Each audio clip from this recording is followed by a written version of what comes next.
오늘 우리가 읽은 본문은 이제 인자는 안식일의 주인이다라는 말씀으로 잘 알려져 있는 본문의 말씀입니다.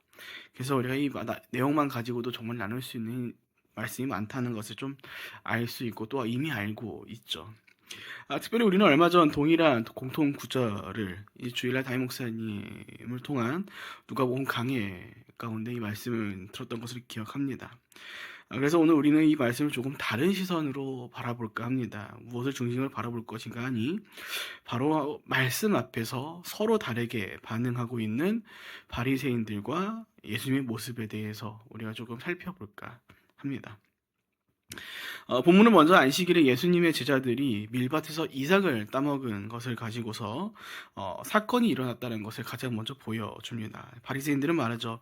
예수 당신의 제자들이 안식일에 해서는 안 될 일을 하고 있어 라고 말이죠. 바리새인들이 이렇게 말한 이유는 안식일에 해당하는 노동에 대한 규정 때문이었습니다. 그들은 예수님의 제자들이 그 이삭을 먹는 행위를 하나의 노동으로 인식하고 예수님과 또 제자들을 비난했던 것이죠. 아마 이삭을 잘라먹는 행위 그 자체를 일반적인 추수와 동일한 모습의 노동으로 이해하고 비난을 더했던 것 같습니다. 그러나 예수님께서는 이러한 바리새인들의 이야기에 반박을 합니다. 두 가지를 가지고서 반박을 더해 가시죠. 첫 번째는 다윗의 사례입니다. 다윗은 과거 사울 왕을 피해 도망치던 도중에 성소에 진열되어 있었던 진설병을 먹게 되었죠. 레위기 24장에 의하면 성소에 진열되어 있는 이제 떡인 진설병은 본래 아론과 그의 자손들, 곧 제사장들을 위한 떡이었다라는 것입니다. 그런데 이런 진설병을 다윗이 사울을 피할 때 그 진설병을 먹게 되었다라는 것이죠. 참고로 사무엘상 21장에 의하면 다윗이 먹은 이 진설병은 다윗이 찾기도 하였지만 당시의 제사장이었던 아히멜렉이 이 다윗의 요구에 반응하여 가져다 뒀다라는 것입니다. 그러니까 이게 무슨 말씀입니까? 즉 하나님의 말씀으로서의 이 성경이 지금 다윗이 진설병을 먹은 것에 대해서 죄라고 인정하고 있지 않다라는 것과 동시에 이 당시에 누구보다 이 율법에 민감했어야 할 잘 알고 있는 이 대제사장이 이 다윗이 진설병을 먹는 것을 인정했다라는 것입니다. 그리고 이와 함께 두 번째는 본문 5절이죠. 바로 제사장들이 성전 안에서 안식일을 어겼다라는 내용에 대한 것입니다. 율법에 의하면 안식일에는 그 어떤 노동도 허락되지 않는 날이었다는 것이죠. 그런데 민수기 28장 9절 이하의 말씀을 보면은 안식일에는 1년이 된 흠없는 어린 순양 2마리를 비롯한 곡식을 가지고 소제와 전제를 드려야 한다라고 나와 있습니다. 근데 여러분 기억하실지 모르겠지만 제사라는 거는 어떻습니까? 그냥 제사를 드리기 위한 사람이 와서 제사를 뚝 드리고 끝나는 일이 아니다라는 것을 아마 기억하실 겁니다. 제사장과 함께하고 있었던 많은 일꾼들이 그 성소 주변에 있었던 이유가 뭐냐면은 이 제사는 어떤 한 특정한 한 사람이 와서 할 수 있는 것이 아니라 많은 일꾼들이 함께 그 일들을 도왔어야 했었던 일이라는 겁니다. 즉 안식일에도 무엇이 이루어졌던 것입니까? 노동이 이루어졌었던 것이죠. 율법으로 인해 노동이 금지된 이 안식일에 노동으로 인식되었던 제사장들의 제사 직무도 이렇게 앞선 내용과 동일하게 죄로 인정되지 않았다라는 것입니다. 이러한 예수님의 말씀은 바리새인들로 하여금 더 이상 제자들을 비난하거나 정죄할 수 없게 하는 일이나 마찬가지였습니다. 이 말씀을 하여금 아주 정확하게 맞는 말만 더해 가셨기 때문이죠. 그런데 문제는 무엇입니까? 우리가 보통 이렇게 서로 얘기를 주장하는 와중에 혹은 토론하는 와중에 뭔가 내가 실수하거나 내가 잘못하거나 내가 뭔가 틀린 얘기를 했다는 걸 깨달았다면 우리는 어떻게 하냐면은 겸손한 사람이라면 즉시 자신의 주장을 내려놓고 당신이 옳은 것 같습니다. 내가 나의 생각을 좀 돌아보아야 할 겁니다. 라는 이야기를 펼쳐가면서 그 얘기를 수긍하고 자신의 펼쳐가는 옳음을 잠시 멈추도록 하는 것이 올바른 태도이고 우리 앞으로 그렇게 펼쳐갈 것이었을 겁니다. 그런데 이러한 올바른 이야기 속에서 바리새인들은 어떤 모습을 펼쳐가는가? 자신들의 잘못을 뉘우치고 우리가 틀렸구나. 내가 지금 잘못 알고 있었구나라고 돌아보는 것이 아니라 본문 14절 오히려 예수님을 죽일 음모를 꾸미게 됩니다. 사실 우리가 말씀을 자세히 보면요. 오늘 예수님도 바리새인들도 이 안식일 앞에서 어떤 모습을 펼쳐온 겁니까? 나름 둘 다 하나님의 말씀이라고 하는 것들을 가지고 나온 것입니다. 다 하나님 말씀을 가지고 야 우리 얘기나 한번 해보자. 니네가 옳나 내가 옳나 한번 해보자라고 지금 바리새인들이 하나님 말씀을 가지고 와서 시비를 건 것이죠. 그런데 말씀을 또 자세히 보니 왜 그렇게 예수님과 이 바리새인들의 모습을 서로 다르게 비춰졌던 것일까요? 똑같은 하나님 말씀을 가지고 왔음에도 불구하고 심지어 자신들의 틀림이 증명되었음에도 불구하고 왜 바리새인들은 그렇게나 예수님을 죽이고 싶어 했던 것일까요? 이는 바리새인들로 하여금 지금 자신들 스스로가 하나님의 말씀 앞에서 올바르게 서 있던 것이 아니라 하나님의 말씀의 본질을 잊어버리고 자신들만의 옳음으로 살아가고 있었다는 것을 보여주고 있고 또 그렇게 살아가고 있었기 때문이라는 것입니다. 여러분 오늘날 우리도 동일하다는 것입니다. 사람으로 하여금 우리가 하나님의 말씀의 본질을 잃어버릴 때 우리는 어떤 마음을 품습니까? 아마 대부분 동일할 겁니다. 나의 옳음을 가지고 나의 옳음을 관철시키기 위해서 그것만을 갖고 쭉 살아가는 것이 아니라 타인을, 상대방을 향해서 악한 마음을 품게 된다는 것을 우리는 아마 대부분 알고 있을 겁니다. 만약 바리새인들이 건강한 생각을 가지고 또 겸손한 마음을 갖고 있는 사람들이었다면요, 그들은 자신들을 돌아볼 줄 알았을 겁니다. 또 아마 예수님께서 그들의 이야기 가운데 반박하신 것들을 보고 자신들을 스스로 돌아보며 그때 베레아 사람들처럼 상고했을 것입니다. 이 말씀이 정말 맞는가? 우리가 틀렸는가? 당장에 자신들이 기분 나빠하는 것을 내추는 것이 아니라 우리가 지금 잘못 알고 있던 것은 아닌가 돌아봤을 것입니다. 그러나 그들은 어떤 생각을 더해갑니까? 자신들이 틀렸음에도 불구하고 그것을 인정하고 고개 숙이는 것이 아니라 더 악한 마음을 가지고 예수님을 죽일 생각을 더해갔던 것입니다. 그래서 예수님께서 말씀하신 것이죠. 너희가 제사가 먼저가 아니라 자비가 먼저다라는 것을 그 말씀을 알았더라면 니네가 그렇게 정죄하지 않았을 것입니다. 그러니까 예수님께서는 이미 알고 계셨던 것입니다. 그 바리새인들이 하나님의 말씀을 갖고 온 이유는, 그들이 하나님의 말씀을 자신들이 머릿속에 둔 이유는 나의 옳음을 더 높이기 위해서 그 말씀을 가지고 타인을 정죄하기 위해 사용했던 것이겠죠. 말씀의 본질이 사랑을 잃어버리고 하나님께서 그 하나님 백성들을 위해서 그 더해주신 말씀의 그 뜻을, 그 의미를 다 잊어버리고 나를 위해서, 내 옳음을 위해서 다른 이들을 정죄하기 위해 그 하나님의 말씀을 사용했던 것입니다. 그 앞에 서간 바리새인의 태도 어떻게 했습니까? 겸손한 것은커녕 교만함이 하늘을 찌르는 모습을 펼쳐갔던 것이죠. 그러니까 그들이 인정하고 싶지 않았던 것입니다. 무엇을요? 자신들이 틀렸다라는 것을, 자신들이 잘못되었다라는 것을. 예수님 말씀에도 불구하고 그들은 여전히 자신들의 옳음으로 높아져 있기 때문에 자신들이 이 옳음에 태클을 건 사람으로서의 예수님을 미워하기를 넘어서 죽이기로 결심을 했던 것이죠. 사랑하는 여러분, 오늘 우리가 이 말씀을 통해 각자의 모습, 우리가 각자가 하나님의 말씀 앞에서 서 있는 우리의 태도를 한 번씩 돌아보고 잘 점검해 보았으면 좋겠습니다. 오늘날에도 우리가 때때로 보는 모습들 중 하나가 이런 것 같습니다. 그때 바리새인들과 같이 교회의 관습과 전통으로 살아가고 있는 모습을, 그것으로만 살아가고 있는 모습을, 혹은 오늘 우리 각자 가운데 담겨진 하나님의 말씀을 나를 겸손하게 낮추고 예수 그리스도를 닮아가기 위한 나의 거룩한 모습을 위해서 더함 받는 것이 아니라 내가 옳다는 것을 자꾸만 강조해 가기 위해, 내가 나를 드러내도록 하기 위해 타인을 깎아내고 정죄하기 위한 수단으로 그 말씀을 사용하고 있고 그 말씀 앞에 서 있는 것은 아닌지, 또 그렇게 살아가고 있는 모습들 우리가 보곤 한다는 것이죠. 그들도 똑같습니다. 말씀이 중요하다고 이야기하죠. 하지만 그 실상은 말씀보다 교회의 관습과 전통을 더 중요하게 여기며 살아가는 삶을 펼쳐간다는 것입니다.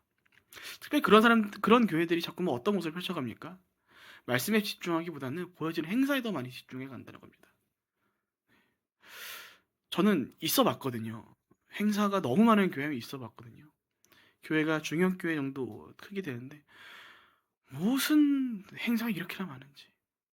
저는 안타까운 거 무시하는 이유는 최근에 그런 생각을 좀 많이 해봅니다. 특히나 설교자들이, 이 자리에 있는 저와 같은 목회자들이 이제 그만 성경을 가지고서 더해가는 가스라이팅을 멈춰야 한다라고 말이죠. 그들이 말하는 건 그것입니다. 이렇게 모이길 힘써야 되지 않냐. 근데 이렇게 행사 있으면 와야지. 왜 안 모이냐. 니네 잘못됐다. 근데 그래서 모이면 뭐합니까? 뭐 결국 자기네들끼리 시시덕덕거리고서 뭐 말은 뭐 이렇게 뭐 뭐라 그럴까요? 뭐 뽐내는 축제라고 얘기하지만 결국 자기네들이 좋아하기 위한 혹은 진짜 특정한 사람들만을 위한 그냥 장기자랑밖에 되지 않는 겁니다. 그렇다고 뭐 말씀을 앞서서 더 열심히 공부를 했는지 기도 모임을 가지는지 그런 사람들이 또 특히 고질적인 문제가 무엇인가? 자기들끼리 모이면은 말씀은커녕 자기는 일상 나누기 바꿉니다. 누가 저랬네, 이 사람이 저랬네. 근데 결국 그 시작을 돌아보면 결국 이 자리에서 말씀을 전하는 자의 문제가 가장 크다라는 것을 알 수 있는 것이죠. 그러니까 사실 제가 제일 위험합니다. 제가 매일 아침마다 기도하는 게 무엇인가? 똑같은 기도를 항상 합니다. 주님 제발 제가 이 자리에서 헛소리하지 않도록 인도해달라고. 헛소리할 것 같으면 제 입을 막아주시고 해야 할 말이 있다면 주님 저에게 입술이 더 해달라고. 그 자리 책임을 알고 있기 때문이죠. 그러니까 교회들이 그런 것들이 멈춰야 합니다. 자꾸만 가스라이팅 같은 것들을. 하나님의 말씀이 누군가를 정지하기 위함입니까? 아닙니다. 그건 율법밖에 되지 않습니다. 하나님의 말씀은 우리를 자유케 하고 우리로 하여금 스스로 그 창조의 모습으로 다시 회복되어 우리가 그리스도의 몸의 교회 지체로서 살아가도록 하는 그 거룩함을 더해주기 위한 것들이지 우리가 뭔가 더하지 않았다고 니네 죄되다라고 얘기하는 것들로 말씀하기 위해 더해진 것이 아니다라는 것이죠. 그러니까 이런 모습들이 결국 무엇입니까? 말씀의 본질을 따라가는 살아가는 것이 아니라 그때의 바리새인들처럼 말씀을 자기 만족을 위해 사용하는 것밖에 되지 않는 삶이 되었기 때문에 그렇게 그 말씀을 가지고 말씀 앞에서 그런 태도들을 가지고 살아가는 겁니다.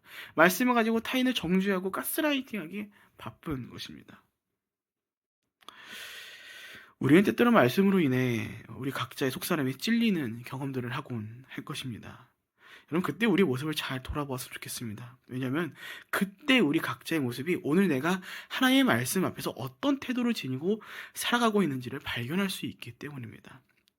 우리가 겸손한 마음으로 하나님의 말씀 앞에 서 있다면 우리는 그 찔림을 통해 각자의 마음을, 각자의 영혼과 삶을 돌아보게 될 것입니다. 그러나 우리 안에 혹 분노와 증오와 나의 옳음을 위한 마음이 가득 차 있다면 우리는 어떻게 합니까? 겸손하게 하나님 말씀 앞에서 엎드린 것이 아니라 그 말씀 인정하지 않을 겁니다. 내가 원하는 것들만 골라서 얘기할 겁니다. 나의 옳음과 나의 기준으로 하나님의 말씀을 나 좋을 대로 바라보고 이해하고 판단되고 원하는 것만 속속 골라서 지식으로만 알게 되는 것이죠. 그렇게 살아갈 때 우리는 자연스럽게 하나님의 말씀을 나 자신을 걸어가게 만들어가기 위한 통로로 여겨진 것이 아니라 그때 바리새인과 같이 나의 옳음을 증명하기 위한 도구이자 타인을 정죄하기 위한 도구로 사용해 갈 것이라는 겁니다. 그래서 우리가 오늘 이 바리새인의 모습을 통해서 각자의 신앙생활을 잘 돌아보곤 했으면 좋겠습니다. 여러분 하나님의 말씀은 우리의 거룩을 위한 것이지 나의 만족과 나의 옳음을 위한 것이 아닙니다. 또 하나님의 말씀은 결코 교회의 관습과 전통보다 앞설 수 없습니다. 그리고 이 모든 것은 결국 우리가 하나님의 말씀 본질을 잃어버릴 때 하나님의 말씀 앞에서 우리가 겸손함을 잊어버릴 때 펼쳐지게 될 모습이라는 것이죠.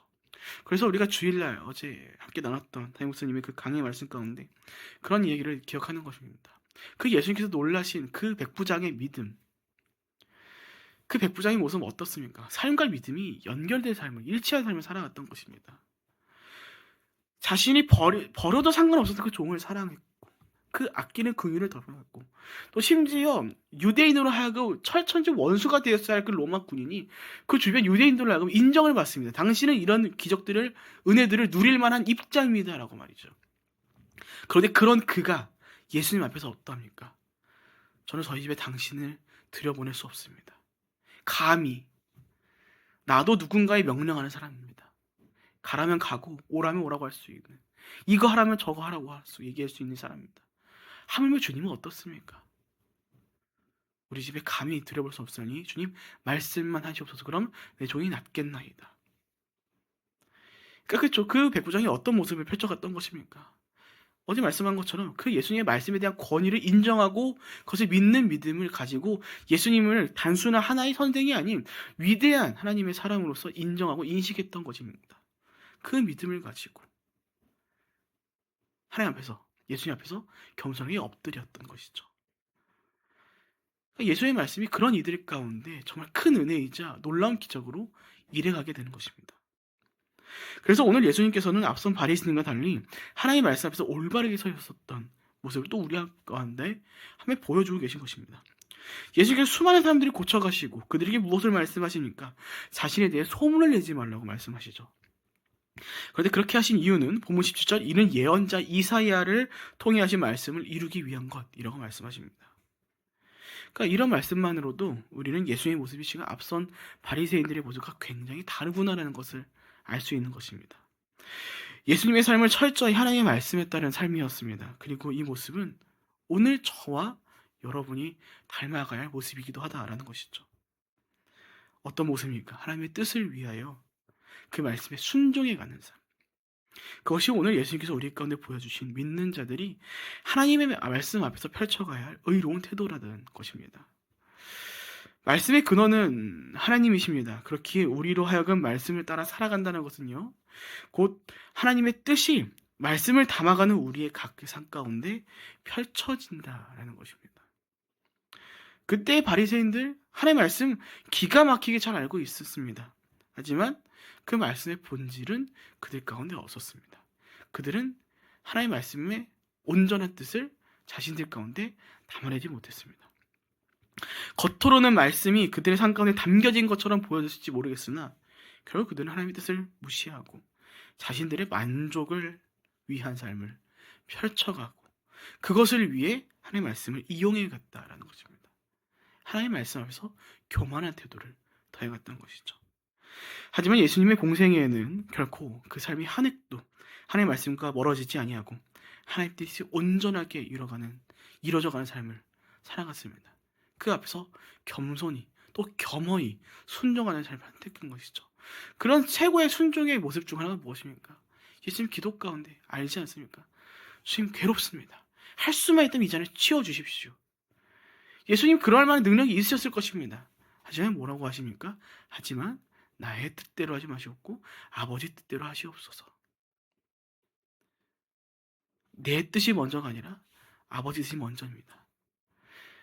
나는 나의 편의를 위해, 나의 쉬움을 위해, 나의 안위를 위해 그걸 선택할 수 있지만, 충분히 그거를 이뤄갈 수 있는 능력이 있지만 난 그거 선택하지 않겠습니다. 왜냐하면 나에게는 아버지가 먼저이기 때문에, 주님의 뜻이 먼저이기 때문에. 그런 것들이 결국 무엇일까? 하나님 앞에서, 하나님의 말씀 앞에서 겸손하지 않으면 선택할 수 없는 일이고 고백할 수 없는 말이라는 것입니다. 그래서 우리가 이를 또 깨닫는 것입니다. 오늘 우리가 하나님의 말씀 앞에서 어떠한 태도를 가지고 살아가야 하는가를 말이죠. 사랑하는 여러분, 부디 오늘 우리 모두가 예수님의 모습과 같이 하나님의 말씀 앞에서 겸손하게 순종하는 마음으로 가지고 하나님의 말씀을 우리 영혼 가운데 담아감으로 인해 우리가 예수 그리스도의 모습을 닮아가는 한 사람 한 사람의 모습이 되시기를 축복드립니다. 하나님께서는 우리 가운데 원하시는 건 결국 하나입니다. 거룩하길 바라는 겁니다. 담임 목사님께서 계속 말씀하고 강조하는 건 있지 않습니까? 하나님 우리한테 뭔가를 더 잘하라고 말씀하는 분이 아닙니다. 다만 우리 가운데 원하시는 것은 우리가 창조의 때의 모습으로서의 회복을 원하시는 거죠. 그 온전한 모습을 주님의 말씀 앞에서 겸손하게 엎드리고 순종하는 말미암아 그 하나님 나라 가운데서 그 안위를, 영원한 평안을 누리고 살아가는 것. 그래서 하나님 원하시는 건 거룩이지 우리가 누군가를 정죄하고 각자의 옳음을 증명하기를 바라는 것이 아닙니다. 그래서 우리가 하나님 말씀 앞에서 겸손하게 엎드리지 아니하고 그 본질을 기억하지 못하면 우리는 자연스럽게 그렇게 하나님 원하시지 못한 삶을, 성경을 많이는 알고 있지만 그것을 통해 내가 죄인임을 인정하는 것이 아니라 내가 옳다는 것을 증명하고, 그로 인해 내가 결국 내가 엎드리는 것이 아닌 다른 사람을 엎드리게 만들어버리는, 타인을 정죄하는 삶을 살아가게 수밖에 없다는 것이죠. 이것은 결국 하나님 원하시는 삶이 아닙니다. 하나님 원하시는 삶은 오늘 말씀 앞에서 그 말씀을 이뤄가시기 위해 순종해가는, 거룩하게 살아가는, 그로 인하여 주의 뜻이 온전하게 이루어져감을 목도해가고 그 길 가운데 참여해가는 삶을 살아가길 원하신다는 것입니다. 그렇게 사랑하는 여러분, 부디 오늘 각자가 하나님의 말씀 앞에 서 있는 자들로서 각자의 그 모습과 태도를 잘 돌아보시는 한날이 되시기를 축복드립니다. 오늘 나는 어떠한지, 주의 말씀 앞에서 혹 나는 바리새인들과 같은 모습으로 살아가고 있는지, 아니면 예수님을 닮아가는 모습으로 펼쳐가고 있는지를 우리가 돌아보았으면 좋겠습니다. 부디 이것을 돌아보시며 오늘 우리 모두가 예수님의 모습을 닮아 하나님의 말씀을 아름답게 담아내고 또 겸손하게 그 말씀 앞에서 예수님을 닮아가는 한날을 살아가시는 저희 여러분 모두가 되시기를 주님의 이름으로 축복드립니다. 아멘. 함께 기도하겠습니다.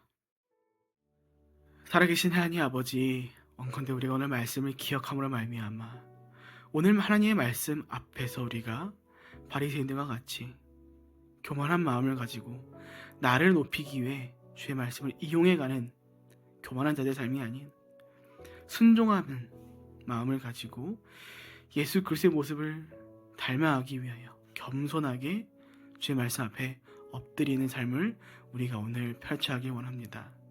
아버지, 원컨대 우리 가운데 지혜를 더하여 주시옵소서.